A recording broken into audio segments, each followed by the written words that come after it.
So my case study is a sailor's request for abortion. So for just like a summary of the case, we're placed on a naval base that is overseas. The base is fairly large, having storage facilities and lots of machines and lots of personnel, so basically it takes a lot of work. The rules in the Navy for an emergency leave are that it must be for immediate family, it must be a serious condition, and must require your presence, so the presence of the person requesting leave. The medical center on the base is capable of delivering a baby, but the doctors are not required or permitted to perform an elective abortion, only if it's necessary. And a sailor is granted 2 weeks leave every 6 months. So the situation is with Petty Officer Taylor. She is 19 years old and about a month and a half, so 6 weeks-ish pregnant. She just took her 2 weeks leave about a month and a half ago. She's wanting an abortion, so she is putting in a request for an emergency leave so that she can go back to the States to get it done. Her request has already been approved by her chain of command and only requires the head commanding officer's signature. So he takes her in and talks to her, and when he asks her for her reason, she says it's because she's 19, she's single, and she has 2 years left in the Navy. She's thinking about going back to college after she finishes her time. But first she must complete 20 weeks until she can even apply to transfer back to the US, by which time, based on how far along with her pregnancy she is, most states have laws against abortion in that time period, with how far along she is. Her next 2-week leave, by the time her next 2-week leave comes along, she will have been 30 weeks pregnant, which is way past the time that states will allow it. The commanding officer who is making the final decision is a very religious man who feels strongly against abortion, and so basically it is his final decision, and that is the dilemma at hand, whether or not he grants her or denies her leave. So this week's ethical framework or topic is religion and military ethics. Religion can be just sort of like a summary on that, religion can be a source that someone can form their morals from, and however, as stated in the handout given on this, faith is a personal belief, and so it can sort of be compared to a culture in that way. So by using the different types of moral views, like moral objectivism, relativism, pluralism should be used. With religion in particular, as opposed to other cultural aspects though, some parts of religion are simply just beliefs, while other parts are moral values that align with ethical frameworks that we've studied. Keeping this in mind, it is understood that faith is personal, and those with differing faith views are neither right or wrong when comparing their faith. While religion can be a good source for a person's moral compass, according to ethics in regards to religion, regardless of your own personal motivations, which may be religious, morality and the claims of moral obligation must be sufficient to stand on their own. So this means that when viewing a situation, your view on it may stem from a religious standpoint, but to make a true ethical stance, the obligation is judged when the religious claims are removed. So the claim has to stand on its own without religious support. So in regards to this case study, the commanding officer needs to make his judgment without religious interference, without his religious view on abortion or anything. His faith tells him that abortion is wrong, but in order to apply proper ethics, he has to prove that it's wrong from a purely ethical take, and not just because his religion dictates it so. So using the other ethical frameworks, first up is utilitarianism. So to use utilitarianism, first all of the possible courses must be considered, and when mapping this out, it's important to keep in mind, I think in this situation, that the sailor has already determined that she wants an abortion and is not ready for a baby. So if the commanding officer grants her the emergency leave, so the sailor would leave, which would take away a working person from the base.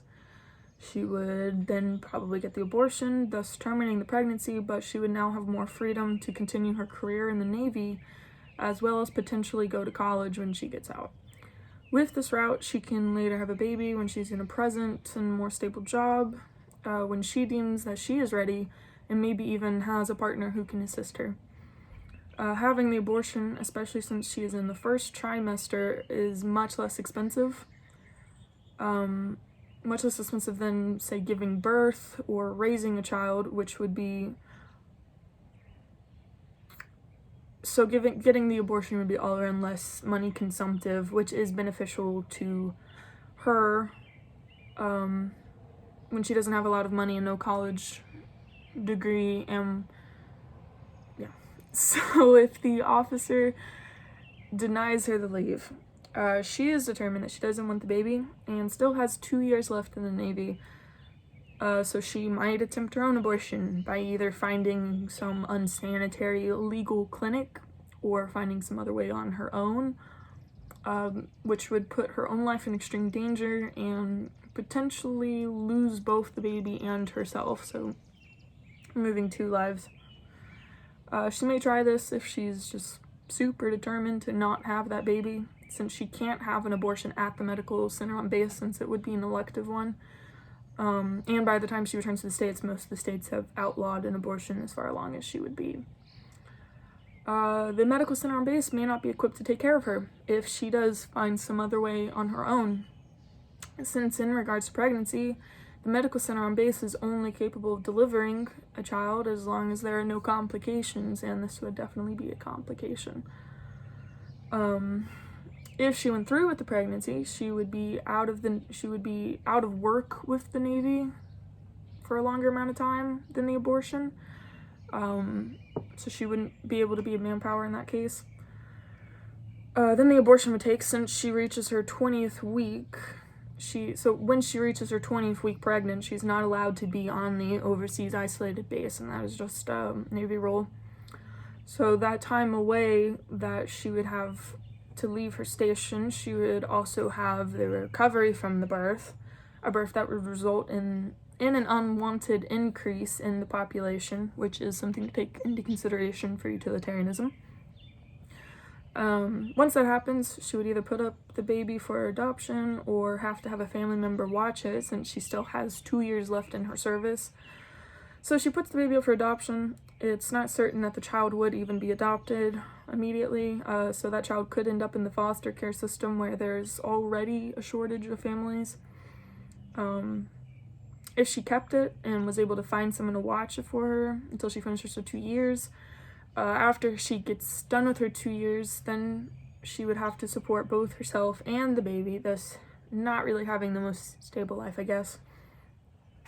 So when judging based on either she gets the abortion or is denied leave and has to resort to one of the other options I just described, it would be much easier life for herself, more time for the Navy, and going back to the population, it wouldn't lead to an increase in population if she got the leave and went through with the abortion. But something also to take into consider, something I guess that you could take into consideration is if either terminating the pregnancy or going through with that in regards to the life of the child. The child would also probably have a more difficult, not more, I don't want to say more difficult, but the child would probably have a difficult life if she had it. And for utilitarianism, it's not that it would be killing a life if she had an abortion, because the fetus is not an independent life if it cannot live on its own. She's only about 6 weeks-ish along, so it's not an independent life, and that is from removing religious views and stuff. So Kant. Kant is kind of tricky to apply here, I think. So the dilemma at hand is on if the commanding officer will grant or deny her leave, not on if she gets the abortion. So Kant must be applied to the officer's actions, and his actions are literally just granting or denying her leave. That's it. He's not performing the abortion himself, literally just the leave. So if he denies her the leave, then the maxim would probably go along the lines of, I support the inclination of life, since that was his intentions in granting and denying her leave. He's intending on her not having the abortion or whatever.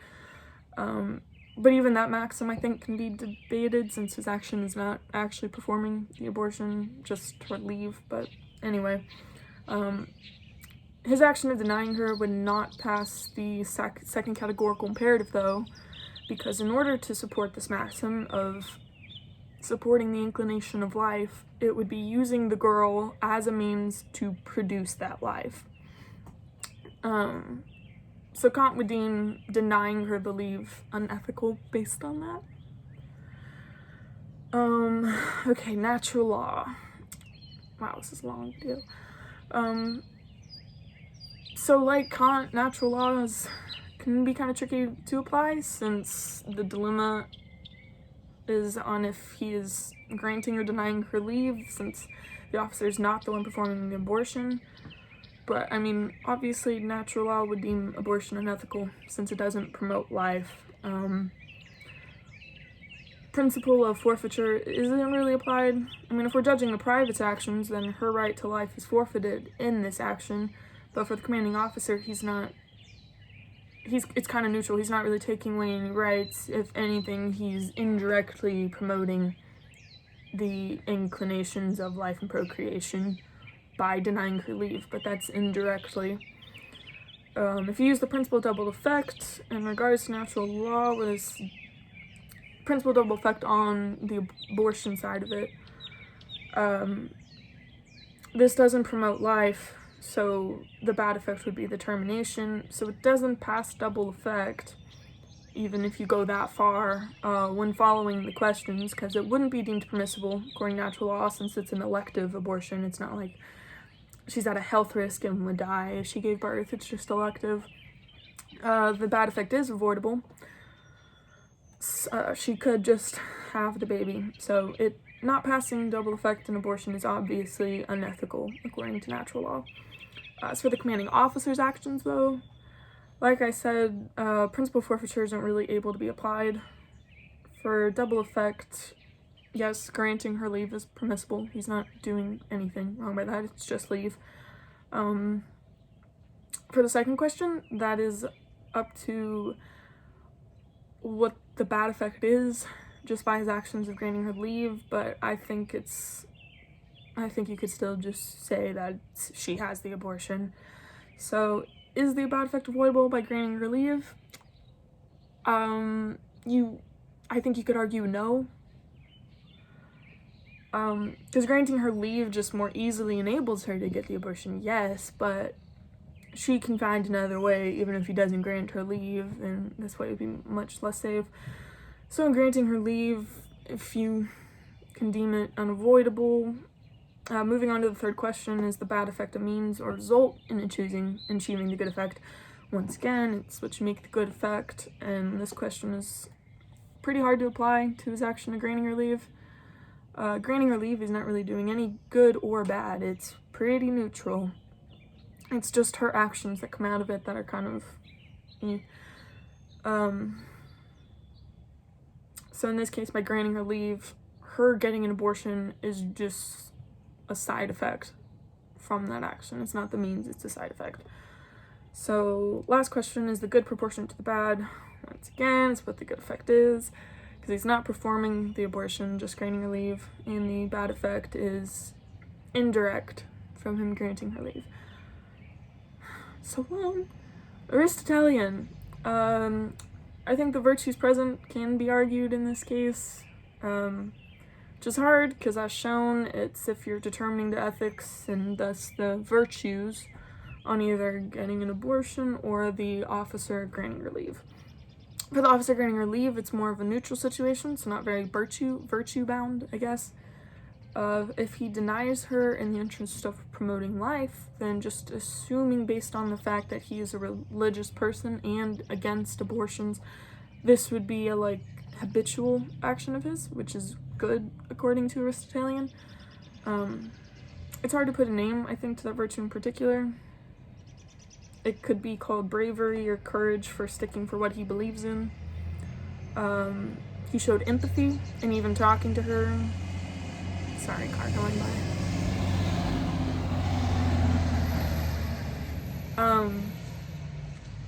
He showed empathy in even talking to her in the first place about it and asking for her take on the situation, her reasons, instead of just dismissing and condoning her. Jeez.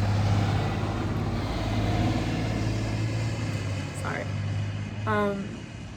He showed empathy in even talking to her in the first place about it and asking for her take on the situation and her reasons, instead of just dismissing and condoning her based on his personal beliefs.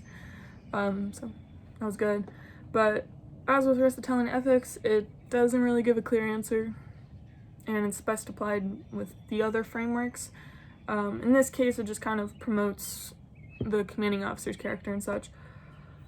So for the final determination, just based on the analysis of the other frameworks, it's ethical. It is ethical for him to grant her leave, which is what the dilemma at hand is. Okay, thanks.